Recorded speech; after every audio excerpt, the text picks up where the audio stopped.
Welcome,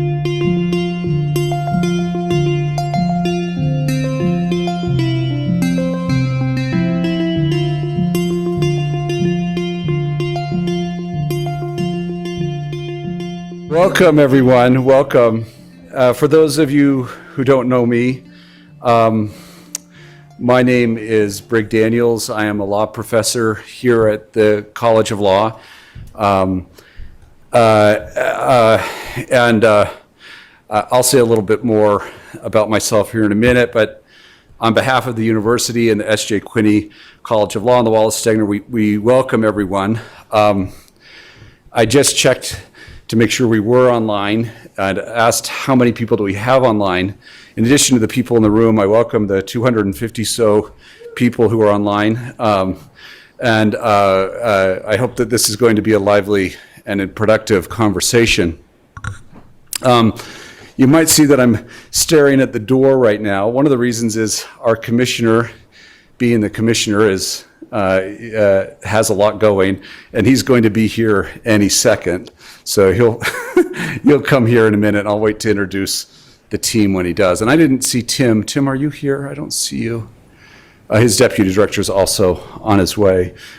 He may also come up on the stage here in a minute. But let us begin with our native lands acknowledgement, which is we acknowledge that this land, which is named for the Ute tribe, is the traditional and ancestral homeland of the Shoshone, Paiute, Goshute, and Ute tribes. The University of Utah recognizes and respects the enduring relationship that exists between many of the indigenous peoples and their traditional homelands. We respect the sovereign relationship between tribes, states, the federal government, and we affirm the University of Utah's commitment to partnership with the native nations and the urban Indian communities through research, education, community outreach, and other activities. Brian, why don't you just have a seat? And Tim, you can also have a seat up here. Yeah, it is. I told them that you'd be here. I had complete faith that you would. I would just also like to acknowledge a future event, which is on April 10th from 12:15 to 1:15, the Stegner Center Greenbag, Wallace Stegner's Unsettled Country, Ruin, Realism, and the Possibility of the American West. This will include a presentation and a book signing with three historians, Mark Fedje from the Wallace Stegner Chair in Western American Studies at Montana State, Bozeman, Lucille Carr-Chindlers, Associate Professor of History at Colorado State, Fort Collins, and Michael Lansing, Professor of History. These three have written a book. I believe that our own Bob Kiter has also authored maybe an introduction or part of that book.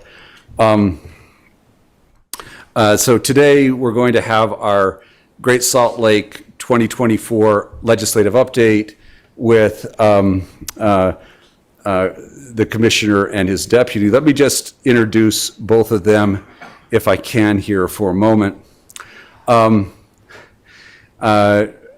This fellow immediately to my left is Brian Steed.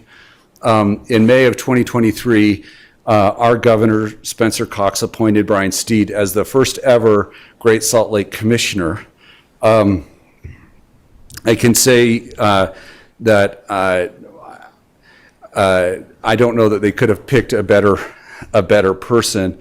Brian Steed, in addition to his day job, which is substantial as Commissioner of the Great Salt Lake, also serves as the Executive Director of the Janet Quinney Lawson Institute for Land, Water, and Air at Utah State University, one of our, in many ways, a sister organization to us here, the Quinneys having both endowed that institute and our school. As part of this role, he has served as co-chair of the Great Salt Lake Strike Team, a cooperative by Utah State University, University of Utah, and state agencies to provide up-to-date data and analysis of the lake, as well as policy recommendations to the governor and legislators. Previously, Commissioner Steed served as executive director of our local Utah's Department of Natural Resources and Deputy Director of Policy and Programs at BLM in Washington, D.C. He was also chief of staff for Congressman Chris Stewart. He holds a bachelor's degree and a master's degree in political science from Utah State University. In addition to that, he has a Juris Doctorate with a certificate in natural resources and environmental law from our own law school at Janet Quinney College of Law, and a doctorate of public policy from Indiana University. To his left is the Deputy Commissioner Tim Davis. Tim is a newer face for me, and he is for most of us because he's worked for most of his time in other states, but we are also really grateful that Tim is in his role. Tim Davis is, as the Deputy Great Salt Lake Commissioner, he served as director, previously as director of Utah Division of Drinking Water. He has overseen water rights, water resources, and drinking water quality programs for the state of Montana. He has led the Water Quality Division in Montana in their Department of Environmental Quality, and the Water Resources Division in the Montana Department of Natural Resources. He also served as chair of the Western States Water Council. Tim grew up in Lander, Wyoming, and I'm just really glad that despite having many options, he came here to help us face what is, I believe, an existential crisis that we are facing with Great Salt Lake. I mentioned to the crowd before, but just so that our panelists are aware, in addition to the people in the room, we have about 250 people online. Just a note here, this is our very first legislative session with a entity of the commissioner.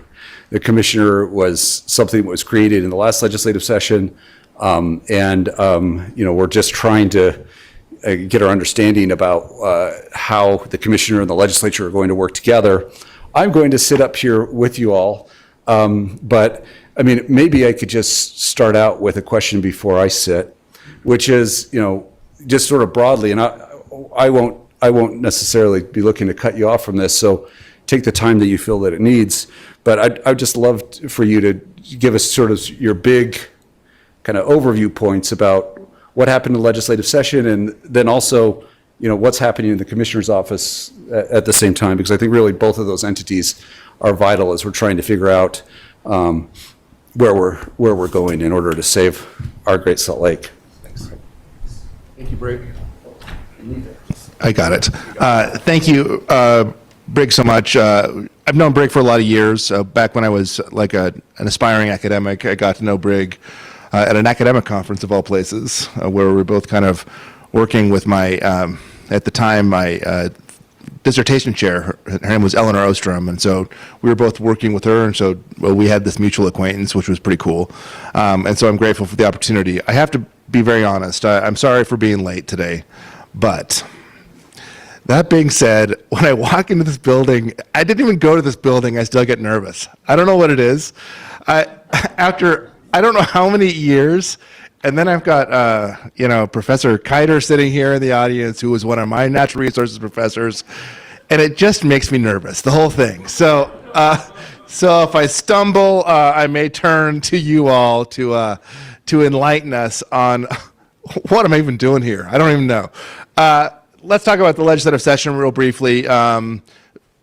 By way of reason why I was late, I-15 was closed down today, and I was on my way down from Logan. Part of my job as a commissioner of the Great Salt Lake is to really be an evangelist on behalf of the lake, as well as evangelist on other issues involving natural resources around the state through the Janet Quinney Lawson Institute for Land, Water, and Air. It's a busy job. So I started the week this week in St. George, ended up yesterday in Price, and then ended up in Logan last night. And now here today, and I'm sorry for the delayed arrival. I will say that one of the best things I've done as the commissioner of the Great Salt Lake, though, is to hire Tim Davis. So in addition to his illustrative bio that was read, one thing you've got to understand about Montana is that the role that Tim played in Montana was essentially being the state engineer of Montana. We're really lucky to have him in the state. He understands water law on a very deep and personal level, and water policy generally, and how we can best effectuate change here. And so honestly, it's just been really, really a nice match to bring us together and work on these really important issues. Let's talk about the Great Salt Lake, shall we? Great Salt Lake is in a better position than it was 2 years ago when we really started talking about this role. The role of the Commissioner's Office started in the idea of then Speaker Brad Wilson. He thought it would be really neat to have a little more of a collaborative effort. There was a lot of activities at a state level ongoing on Great Salt Lake, but there really wasn't a coordinating factor or coordinating feature for those different efforts. And so they drafted, and I have to be honest, at the time I was only working for the Janet Quinney Lawson Institute for Land, Water, and Air, and they asked me for some consulting on it. Unpaid, which is the kind of the role of that institute. And so me and three of my associates, we crafted this legislation. I never thought for the life of me that I'd be part of it. Honestly, we thought it would be someone else. And then the governor asked me if I'd be willing to take it on. And so be careful what you draft. It might come back to bite you. And this one has actually been rewarding in a lot of ways.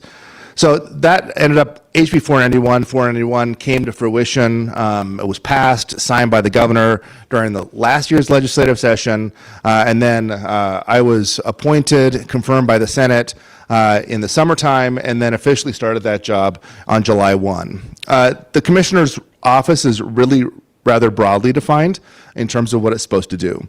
The first thing it really did define, though, that needed to happen is to come up with a Great Salt Lake strategy, that coordinating document on how we're going to bring together the various actions on the state side to make sure that we are all pulling in the same direction. And in order to do that, that's when I reached out to Tim. We started talking really late summer, and we're able to get things finalized by November. And then we had a mad rush to the end trying to finalize the strategy. So if you haven't seen that, I would actually encourage you to take a look online and make sure that you know what it is, because that's really framed what we're trying to do in the legislature. So now, with that broad intro, this legislative session was a little different than the two previous ones we've seen.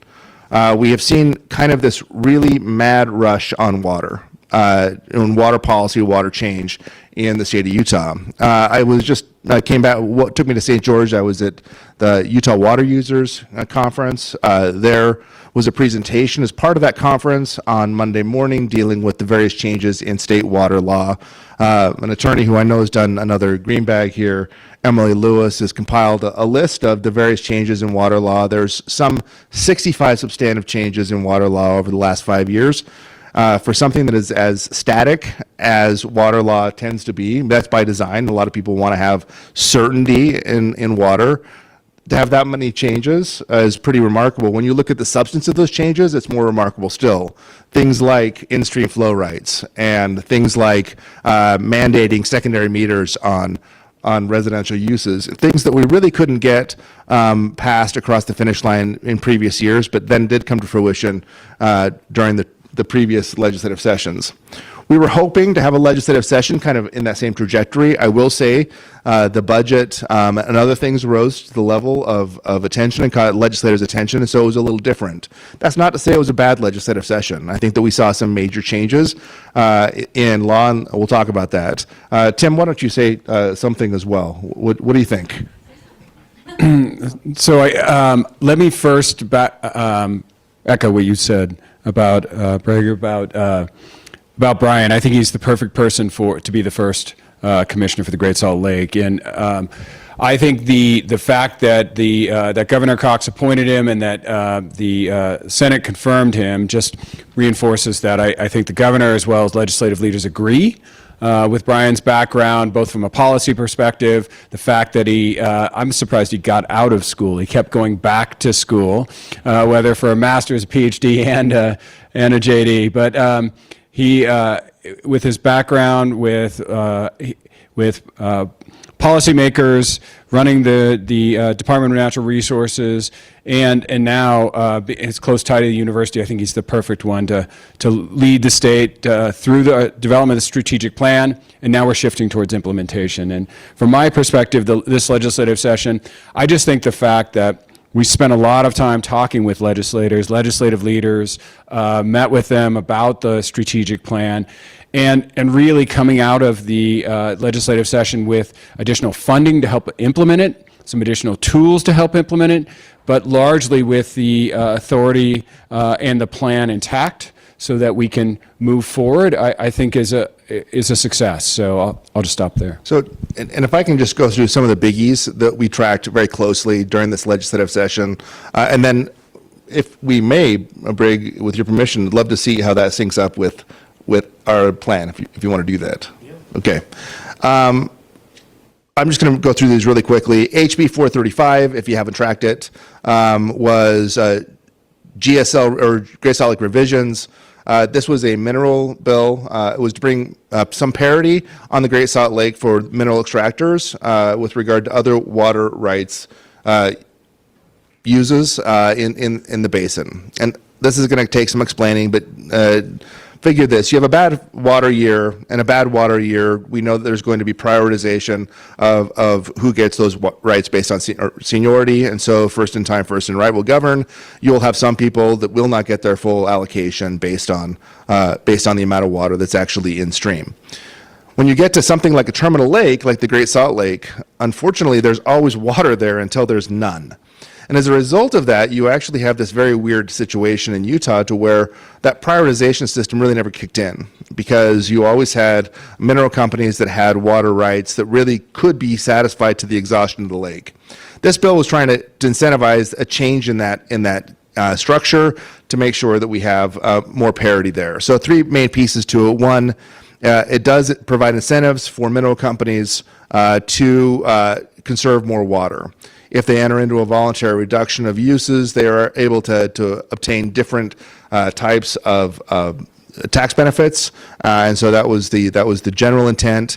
If they don't enter into those cooperative agreements with the state, then indeed they're subject to a distribution plan that's going to be crafted by the state engineer. And so we're seeing how that played out. Some of those mineral companies have already come to the table and started to develop their own curtailments on how they'll do that based on different levels of the lake. And we think that's a real big policy win for the lake going forward. Can we just zero in on that one for a minute? I mean, I just want to.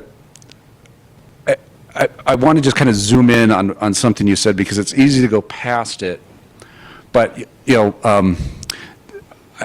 one of the things I've been thinking a lot is we call it Great Salt Lake, but we historically haven't really treated it great, right? I mean, we've had a really, I think, complicated relationship with the lake, but in large part it has been the idea before the new revisions of water law that you talked about the last 5 years. Water that made it to the lake, that was a failure because we failed to use it while it was fresh. Right. And now it's saline water and we don't have any use for it, right? The water law was changed to say, well, water in the lake is a beneficial use, but water law has kind of developed in a way that if water made it to the Great Salt Lake, you could appropriate as much as you want if you had a use for it because it was wasted. It didn't do us any good to begin with.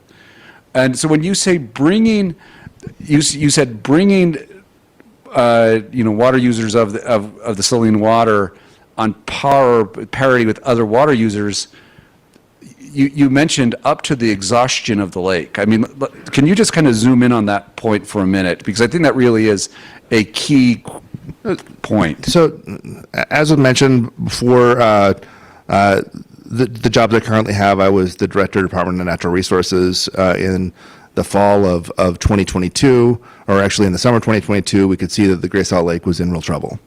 This was apparent. I had meetings with different companies saying, what's your plan to curtail use? And I got some pushback. And I'm not saying that to say they're bad people. This is the business, and this is the incentive structure they face, and what they were asking for instead were larger canals or deeper pumps in order to bring that water up. And when I asked how low they were willing to go on the lake, it turns out it was a terrifying amount.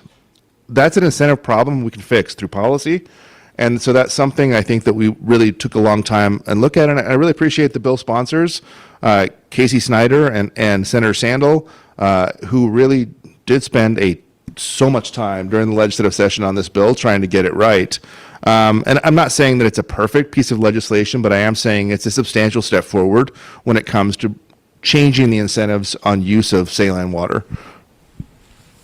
So I think one of the things that we learned in 2022 when the lake fell to its lowest recorded level, it was the ecosystem of the lake. Brine flies largely had disappeared. Brine shrimp that were showing clear signs of stress. And we got very fortunate with a record snow year. The lake came up 5.5 feet. But when we developed the Great Salt Lake Strategic Plan, we set a floor. And that floor is to 1.5 feet above where we got to in 2022 with the intention that the state will do everything we can to ensure that we don't go back to that level again. And that is a key piece of that legislation, is it really sets a floor. There's a breach between the north arm and the south arm of the lake that through the Union Pacific Causeway, and water communicates primarily south to north through there. When we have a lot of water, it flows in. If the House Bill 453, if we reached 4190 feet above sea level, we will close the breach. And that is an important, it's a huge step to ensure that the ecosystem in the South Arm is protected, as well as it uses the target range. The strategic plan for the first time set a target, an official target for where we want the lake to be, where it'll be healthy. And that's at 4198 feet above sea level to 4205. And that is also in this legislation too, when it comes to those incentives for mineral extraction companies to come in and enter into voluntary agreements to protect water in the lake. Can I hop in right here just to say something? I mean, I really think there is an applause line that we missed, and it's this. Before the legislative session, as I was talking to the activist community, what kinds of things do you want for the lake? People say, we need a target. And, you know, a more complicated version of this is, we need minimum lake levels of when we hit something, we want some action. And this was going to be the thing that was really going to be pushed for, or this was one of the things on the wish list of the advocacy community. The commissioner, in your report, established a state target, which we did not have before. Legislation, you might remember that a year or two ago, there was a bill, and you know the legislature didn't pass a target, and it's just like, we can't even say we have a target, right? And people were so upset. We got a target, but we also got a minimum lake level. And that wouldn't have happened without you. And I think we're missing an applause line here. Let's give them a round of applause.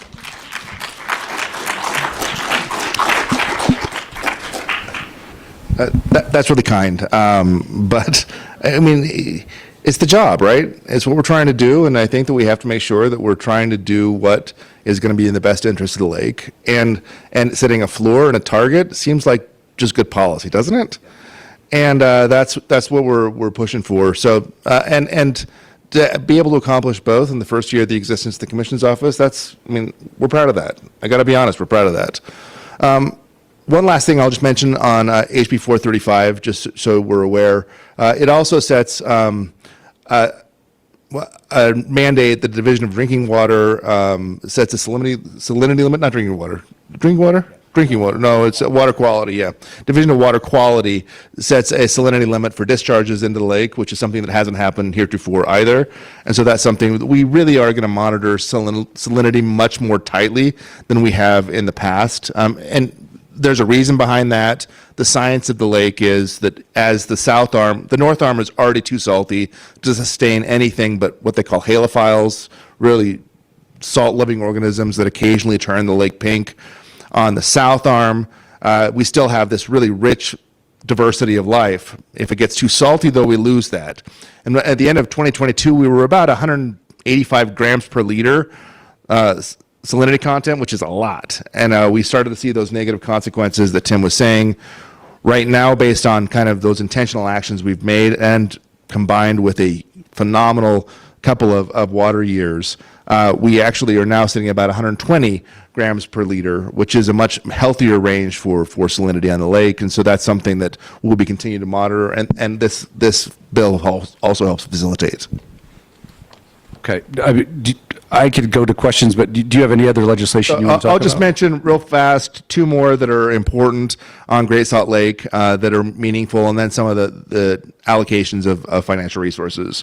SB 18, which was entitled ingeniously Water Modification, is actually more substantive than that. For many years now, we've been pushing what they call agricultural optimization. The intent behind agricultural optimization is that we know that the vast majority of water rights are held by agriculture producers. In order to get saved water, we really need to work with agricultural producers, and this was the intent of previous legislation, including an appropriation of about $270 million in agricultural optimization. So to incentivize that. One thing that they were missing on that, though, is what we're going to do with that saved water. And so SB 18 is an attempt to define what saved water is in statute, as well as to provide some mechanisms to where we can start to have more market transactions when it comes to that saved water. And so that we're able to say, enter into transactions with farmers who have saved water, so that we're able to get that water to the Great Salt Lake. It is not perfect. It's a very complicated process, and one thing we'll be working on over this next year is to make sure that we understand that process, as well as to simplify it where we can, because we do think that's important. And then HB 61, which is measuring and accounting of water, also quite important, because when we do save water and we try to shepherd that water from point A to point B, we actually have to measure how much water we're getting from point A to point B. And so this is another mechanism to where we're building tools in the toolkit in order to provide the conservation that we know is going to be needed going forward to keep the Great Salt Lake in a healthier spot. Do you want to add any others? Can I just say something about HB 61? I was talking about this to someone this week. I said, what I'm about ready to tell you, get ready for your eyes to glaze over, but understand that this is one of the most important innovations that we can get if we're actually going to save the lake. And this is the reason. Brian talked about being able to measure water from getting it to point A to point B. One of the biggest problems of having a terminal lake is the lake is the end of the line. That's, by definition, that's why it's a terminal lake. Unfortunately, in our circumstance, the cheapest water is almost inversely correlated with its distance to the lake. The further away it is, the cheaper it is. And so that means the better deals, you've got to go buy many other water users. And recognize that this is not a really sophisticated process. I was talking to a farmer earlier this week, and he said, what are we supposed to do? I have the ditch, it comes by my farm. What I do is I basically take a board and I raise it, and that's how I water the field, and then we put the board down, right? This is he's a former farmer, if to be more exact, but he was talking about what his history was. Look, without these kinds of tools, if what the commissioner said is right, that we need, and it is, if we need to get more water away from agricultural use and figure out a way to incentivize it or get it one way or another to the lake, we've got to figure out a way to also make sure that whatever water we can get from that process actually makes it into the lake and not on some other farmer's field or not some industry's process or some city's drinking water, right? And so this is really a critical piece that if you would have asked, there were para-bills, and HB 61 is one of them. I think HB 73, I forget what the other one is. There was a pair of bills that dealt with this issue of shepherding. It's extraordinarily boring, but without it, we cannot save Great Salt Lake. I think that describes my job quite well. Extraordinarily boring. No, I think it's important, and we deal with a lot of minutia, but it's important minutia, and this is one of those things that's really, if we don't get it right, we create disincentives for conservation, and those disincentives are real. we need to change that so that we actually are incentivized. Just a few more things to mention in this year. We were appropriated additional $10 million for the Office of the Great Salt Lake Commissioner, and then of the previous year's allocation, there was an additional 10 given the previous year. They freed up 5 of that for us to access this year as well. $2 million to the state engineer's office for measuring devices, including that's $1 million ongoing to make sure that we're updating and maintaining those measuring devices, and then $1 million for the actual installation, as well as the purchasing of those measuring devices.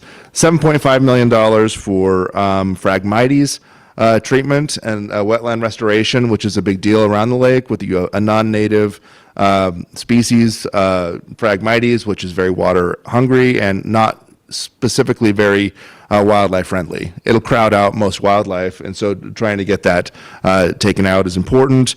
500,000 of that, interestingly, is ongoing, so that's another plus up on that program. $2 million for endangered species work. This is going to become increasingly important on the Great Salt Lake as we're dealing with, these variabilities in salinity and understanding habitat requirements for the 12 million migratory waterfowl, as well as other species that rely on the lake itself. And so understanding that is a big deal. $2 million, a lot of that will go towards the lake. And then interestingly, something that we fought for, but don't know exactly how it's going to play out yet, but we got $170,000 to figure out how we do split season leases. Split season leases is a policy tool that was given to us previously. If you're a farmer, let's say you're an alfalfa farmer, not to pick a crop, but let's say it is alfalfa. Oftentimes alfalfa farmers will have, let's say, 4 to 5 cuts of alfalfa. You irrigate for the entirety of those cuts. So alfalfa will grow, you harvest it, it'll grow some more, it'll harvest. What we would do in this case is pay individual farmers to not use their water for 2 or 3 cuts. It's called a split season lease because you can use part of your water, but then also not use part of your water. This is more attractive to farmers because they don't have to get out of the business of farming, as well as it works quite well with alfalfa because alfalfa doesn't need to be replanted every year. And so it's something that you can weather the later season and still have a healthy crop the next year. And so it's something that we're trying very hard to pursue. Again, it's a complicated process. We're going to have to win hearts and minds in order for people to be willing to engage in it, but it's something we're entirely willing and excited to pursue.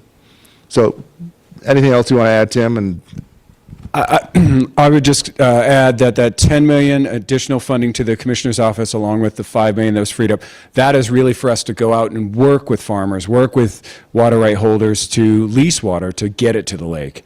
That's it's kind of the no-brainer, obvious objective of 3 of the strategic plan is we need to get more water to the lake. So this is funding to help us enter into leases and really focus on doing just that and taking the steps, Brig, that you talked about to then also, once that water is conserved, once it's leased, to make sure that it's shepherded down, gets to the lake, and we measure how much is getting to the lake. so Brig, what questions do you have for us? If it's okay, can I bring on a couple other people to help me with the questions? Yeah. So, I mentioned earlier, my name is Brigham Daniels. I'm the director of the Great Salt Lake Project here at the law school. My partner in crime is Beth Parker. She is the law and policy lead for the Great Salt Lake Project. We also have a number of students, some of them are here, that help us in what we call the Environmental Policy Accelerator. If any of those students are here, I just ask you to just stand up so we can see who you are and recognize you. Can I get you to stand up? All right. Yeah. Thank you. This is the energy behind the engine. Very good. So, but I'm going to ask Beth to come on up. I also noticed Ben Abbott walk in the room. Ben is a prominent ecologist, and I think one of the from a community perspective, he has an important voice on Great Salt Lake. We've put up these 2 extra chairs. Beth and Ben, can you come up here and join me during this part of, and I see that Beth has the Slido, which is I was trying to figure out how to get it, so that's also great. But maybe I can start with a question for you. What are the biggest opportunities we didn't? I mean, I recognize this is a win. I mean, I would say this last session is highly technical. People didn't necessarily understand. A lot of the people that I talked to say, "Oh, it's just really too bad we didn't." I am more optimistic than that assessment. I think that we actually did some important things. They're hard to understand, but I also think,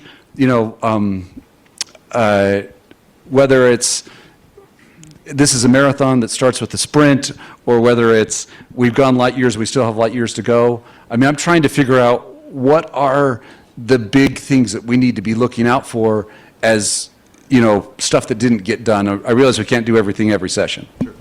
I'll take a stab at that.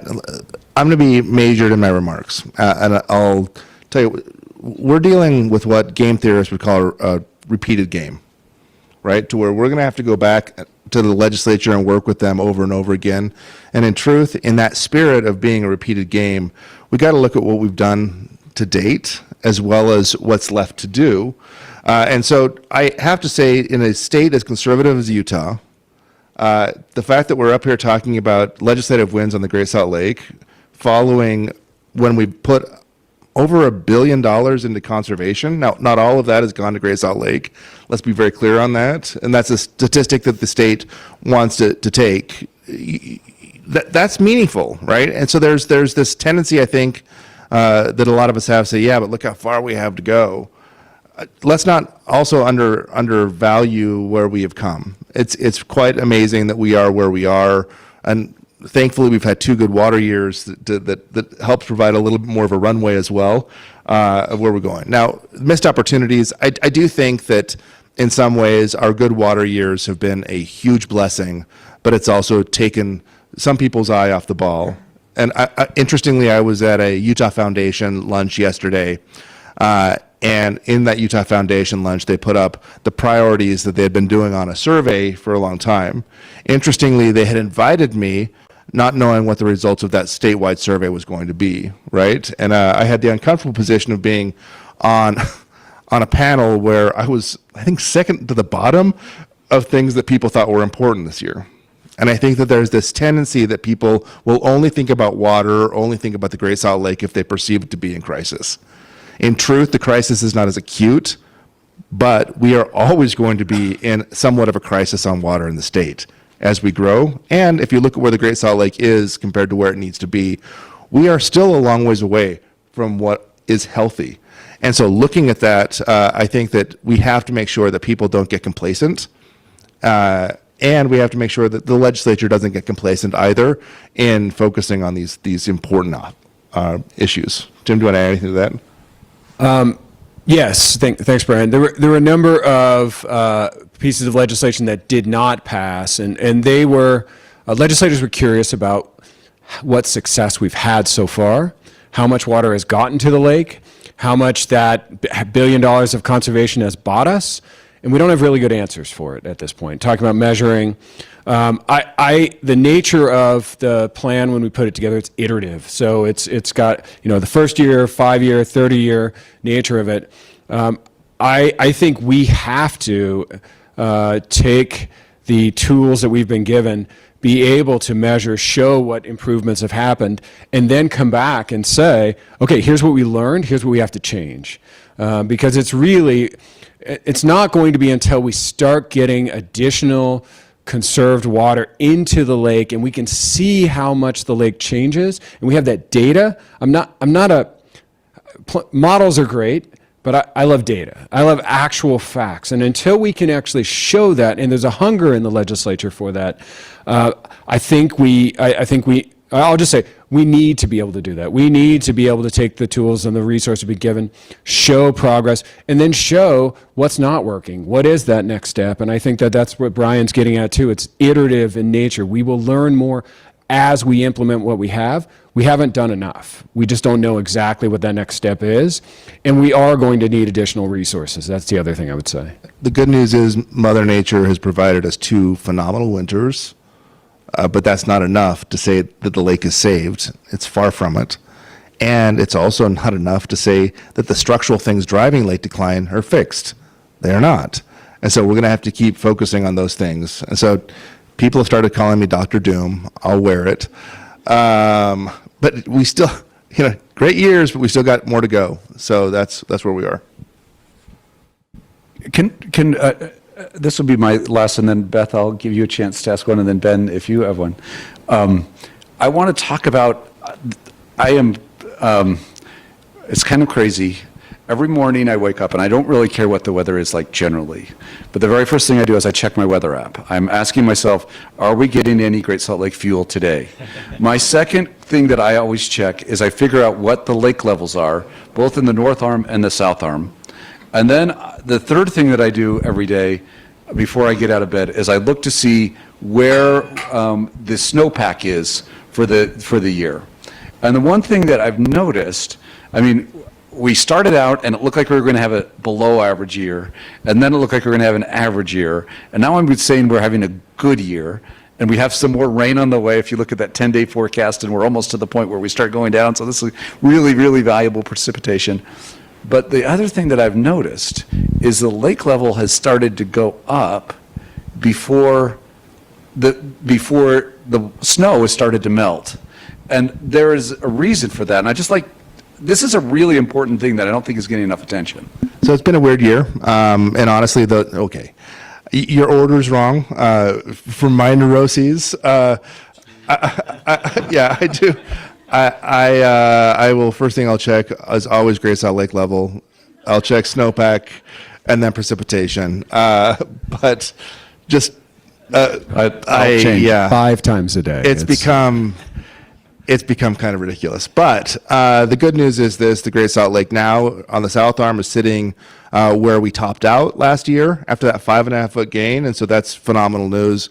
The North Arm, because we've had that water spilling north through the Causeway berm, is about up 2 feet from where we were last year. And so those are both good things. And to Ben's point, or to Briggs' point, that hey, this has happened largely before what we'd consider runoff season. Why it's a weird year, though, is because when you look at where the snowpack has been most heavy and where precipitation is, I had a briefing on this yesterday, oftentimes at those lower level elevations, which is different than where we would expect in an average year, to where you have high level snowpack, and that high level snowpack becomes your reservoir going forward. So we actually have those mid and low levels. We've had higher levels than we would expect. At the highest levels, we've had less than you'd expect. So even though we've had a great water year, they're not expecting a huge runoff from this point. In fact, NRCS is only predicting another 1.2 feet gain in the Great Salt Lake. I think they're conservative on that. I think it's going to go higher than that, but that's the reasoning behind it. So we have seen, as has been predicted by many models, more rain and less snow at the lower levels. That's been great for short-term, bringing the lake up, and we've had a phenomenal year that way. Hopefully the runoff continues, and because I'm diseased like this, I also go out on the long-term forecasts to see where we are, and it looks like we're heading into a bit more unsettled pattern over the next 14 days, and that's music to my ears. And I'll share one anecdote, because my mom's almost 85, and she says to me, Brian, she can't really see very well anymore. She said, I got up today and I noticed it was overcast, and I thought, Brian must be having a good day. It's like, yeah, it's what's happened. So, can you talk about the policy decision, though? There is another reason that the lake has started to go up a bit earlier, and I think that's the part that I really think hasn't gotten the attention that it deserves. So that's a good point. So interestingly, the benefit of having last year, we stored 1.6 million acre feet in our reservoirs in the Great Salt Lake Basin last year, which means they went up from where they were actually pretty in dangerous conditions for those of us that rely on water to drink. That's all of us, by the way. And so some of it was scary, and then we captured all that water, and our reservoirs and our water went up to a much healthier spot. Now they're sitting, in the high 80s, with the exception of Lake Powell, which is still way low. But if you look at that, that's great. Because of that, we've been able to say, hey, water districts, we know you're storing water. We know you're storing water as you're opt to do, but we think you ought to release your water sooner. And Tim's been really, really in the weeds on this to make sure that we've approached the different water districts and, in fact, have had some success in making sure that that water gets released earlier than it would otherwise do. There's some benefits to that. If you wait later in the year, what mostly happens in order to avoid flood conditions is people just open up canals earlier. And as you open up canals earlier, that water is dispersed throughout the system and doesn't necessarily reach the Great Salt Lake in as quick a fashion, especially if you're already in irrigation season. That's essentially going to be used on farms before it gets to the lake, and you're going to have some losses on that. What we're trying to do is to make sure that that's streamlined right to the lake, and we've had some success. And the great news is Utah Lake is spilling right now, and so we have got big flows in the Jordan. The Weber River system, so you've got Echo and Pineview and Willard Bay all spilling right now, dumping water directly into the lake. And if you look at the amount flowing through Jordan River, for instance, I mean, it's 500 CFS. I don't know, I haven't seen it today. I'm not that. So around 500 CFS, that's probably about, I don't know, 1,000 acre feet per day, that's substantial. That's substantial.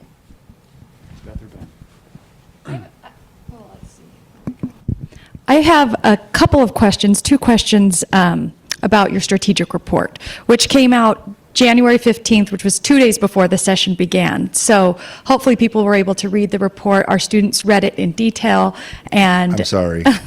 they actually, they really liked it, and they actually put together an update on it. But one thing that Brig mentioned, and we actually, Ben, we contribute this phrase to you, that saving Great Salt Lake is a marathon that begins with a sprint. And your strategic plan outlines short-term, medium-term, and long-term plans. So why is it important to have all three and not just short-term? Hey, we need to save the lake now, or only long-term. We need to preserve it for the future. Why is it important to have all three? So I think it's really important to have metrics for how we're doing. And I wish that we were further along than we are when it comes to understanding the lake. A lot of that short-term gains, or those short-term plans, are to actually try to find the information we need to know now in order to make those longer-term decisions. It's putting into effect the tools that we already know are out there and starting that. And so I think that short, medium, and long is really important to consider, because we're going to have to be working hard through all of those time frames. It's not something where we're ever going to be able to sit back and say, did it. We can coast now. And in truth, why we went out to 30 years is because when you look at the deficit that we're in on Great Salt Lake, we're looking at having to conserve or get additional 471,000 acre feet per year on average, which is, if you don't know water, that's a lot of water. It's a lot of water. And getting that amount saved and delivered to the lake on average per year is going to be a tall order. It's going to take us a while to get there, but I think it's really important to remember that it's going to take that long-term investment. One other quick question, and then, Ben, I'll turn it over to you. I'm glad you mentioned metrics, because in the first or second page of your strategic report, you do what I think is one of the most important things, other than setting the target lake level, is you lay out metrics for successful policy solutions. I'm going to read these because I just want to make sure I get these right. So for a policy solution to have a chance of being successful for saving the lake, it has to meet 5 metrics that they laid out in their report. It has to be ecologically sustainable, economically viable, politically possible, technically feasible, and legally sound. Can you expound on why that is one of the most important parts of the report? And our students, we're working on some reports. We run it through your metrics. So I think it's awesome that you did that. Those were very intentionally designed. This is, okay, this is based on my work, right? That oftentimes people come up with really, really easy solutions, right? The one I get all the time is just stop farming alfalfa. Just stop doing it, right? And for me, that's worked in the political side, I don't know how we sustain the politics of that, given the system that we're going to have to run that through. I don't believe that right now the majority of the state legislature is going to say, you're right. We should do away with alfalfa farming and be done with that. And so that political viability is really important, right? At the same time, other of the ideas that we get, I mean, I get the idea of, hey, what we need to do is just bring a pipeline in from the ocean, right? And oftentimes that pipeline from the ocean is expressed as all we need to do is just take the pipeline, put a big sieve or a big pump in, pump it up over the mountains, get it there, and it'll just just dump that salt water to salt water. It works perfectly. It's all great, right? Well, that fails on multiple counts because that fails on ecologically. That would be disastrous in a lot of ways to dump a bunch of salty water in an already salty lake that's going to evaporate more salt. So there's that. And then on the economic side, geez, that's a pretty expensive solution when you start looking at the cost per acre foot of getting that water. It is not something that I don't believe people are willing to pay right now because of the economics on that. And then on the legal front, having worked on various pipelines throughout my career, legally, there's a lot of permitting that has to go through getting any big pipeline from the ocean to Utah. I'm not sure that federal public lands or going through the NEPA process is just going to be just this checkbox done, and no one's going to have an issue with it. So there's all of the things that we need to figure out, and I know it's a complicated rubric, but I think it's meaningful. I'll put both of your questions together into one answer, at least from my perspective.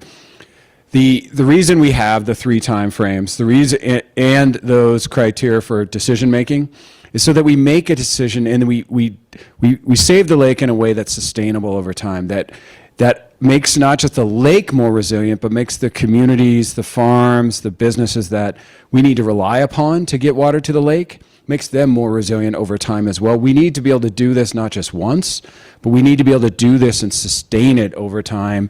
And so that ideally, whatever happens in the future, drought, changing climate, we're able to continue to adapt to that and make smart decisions and keep the lake, once we get it to a healthy level, ideally within that healthy range, and do it in a way that we've got support from the communities that we're going to have to continue to rely upon to get water to the lake.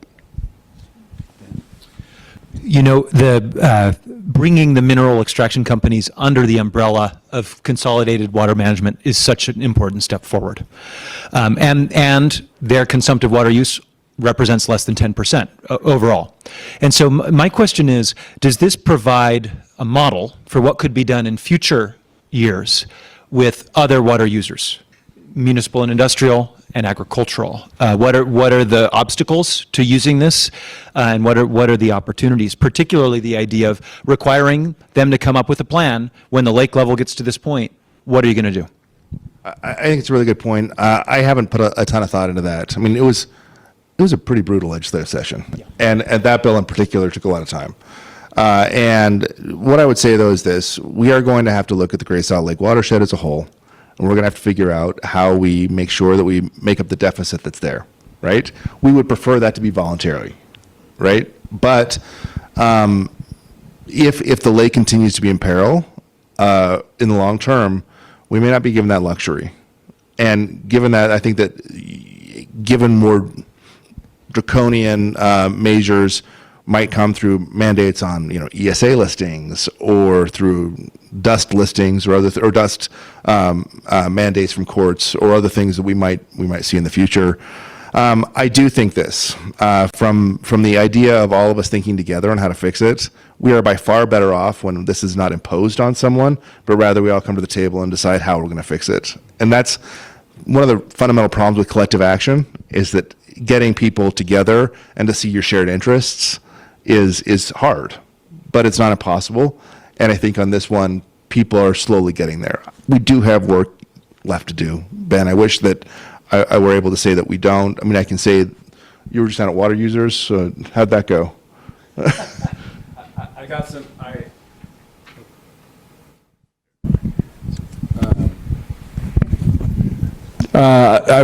we recently down at the Water Users Association annual conference in St. George, and there are people who are significant skeptics about our plan and the lake and whether nature will take care of it and the impact, and there's fear for the changes that are going to be taken. I got three questions basically telling us that we we were screwing everything up, that nature was going to take care of it, and that we were going to drive agricultural communities to failure. And all of those, I'm glad people raised those questions. I'm glad I got the chance to answer them, because if we're not able to address them, then we're not going to be successful. I do think, adding on to going back, Ben, your question on the House Bill 453 and what occurred with the mineral extraction industries, I think one of the most powerful things that happened there is we created an incentive for them the legislature created an incentive for those companies to come to the table to enter into voluntary agreements. It didn't force them to do it, but they set up economic incentives to say, come to the table and see if we can get more than we could under the distribution plan. And that's what the Division of Forestry and Fire and State Lands, and we will be working on, have been working on, getting voluntary agreements that take us further than we could have gotten just under the straight prior appropriation doctrine. Some rapid fire questions, though, Ben. We're at 1 minute. I think, is that right? We're at 1 minute. This ends at. Is that right? Do we end at 12:30 or 12:15? 1:15 or 1:30? 1:15. Okay. Some rapid fire questions. Where are we with Senator Romney's federal government funding program to save Great Salt Lake? Still working on it. Okay. Who is the best contact for interaction with the commissioner's office? Tim and me. Okay, great, great. All right, we're going to have to end here. We're out of time, but I want to thank our two guests for coming and our special guest stars in the Q&A. Thank you so much. Okay, thank you all. Can I say one last thing? Thanks so much for your attention. I mean, honestly, I think one of my biggest fears is people get exhausted about talking about Great Salt Lake. People have heard about it so much, they're like, yeah, whatever. It's still important, it still matters, and those of you that care about it, get involved, stay involved, and thanks to all of your good work in helping get that message out. Thanks. All right, let's give our guests a round of applause. Thanks.